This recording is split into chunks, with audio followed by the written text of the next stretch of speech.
আজকে আবারও বাচ্চাদের পছন্দের ডিম ভুনা করবো। এইখানে মশলা কষিয়ে নিয়েছি, এখানে হলুদ, মরিচ, আদা, রসুন, ধনে, জিরে সব কিছু দিয়েছি। এখন ডিমটা এখানে দিয়ে দেব। আজকে মুরগির ডিম, কবুতরের ডিম রান্না করব।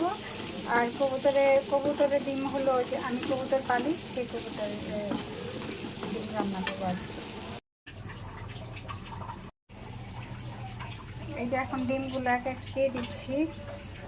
এটা হলো মুরগির ডিম। এই ডিমটা না কেমন কেমন যেন হয়ে গেছে আমার হাতে। আবার কবুতরের ডিম আমার নিয়ে দিচ্ছি। এই যে ছোটো ছোটো কিউট না কবুতরের ডিমগুলো, 4টা ডিম এখানে কবুতরের। এই যে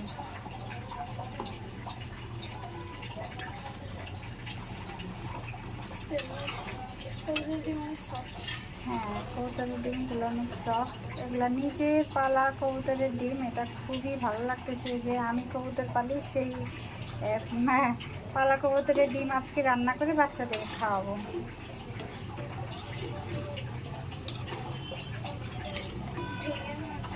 ভাঙবে না, কবুতরের ডিম এরকমই হয়, ভাঙবে না এগুলো।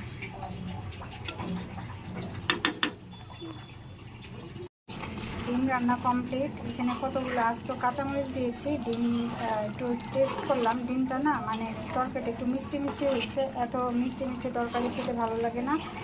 আবার একটু যদি কাঁচামরিচটা কেটে দেই বাচ্চারা খেতে পারবে না, এই জন্য এই কাঁচামরিচটা দিয়েছে আমি আর আমার ছোটো বোন খাবো, আর ওরা শুধু তরকারি দিয়ে খাবে।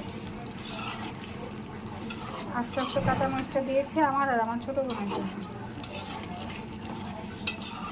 একটু ঝাল না হলে তো আর ভালো লাগে না, তাই না? তো ঝাল না খেলে বড়দের মুখ তো ঝাল তো লাগেই। বিশেষ করে আমি আর আমার ছোটো বোন ঝাল একটু খাই, আর সবাই ঝাল কম খায়। ঝাল কম খায় বলতে ওরা একদমই ঝাল কম খায়।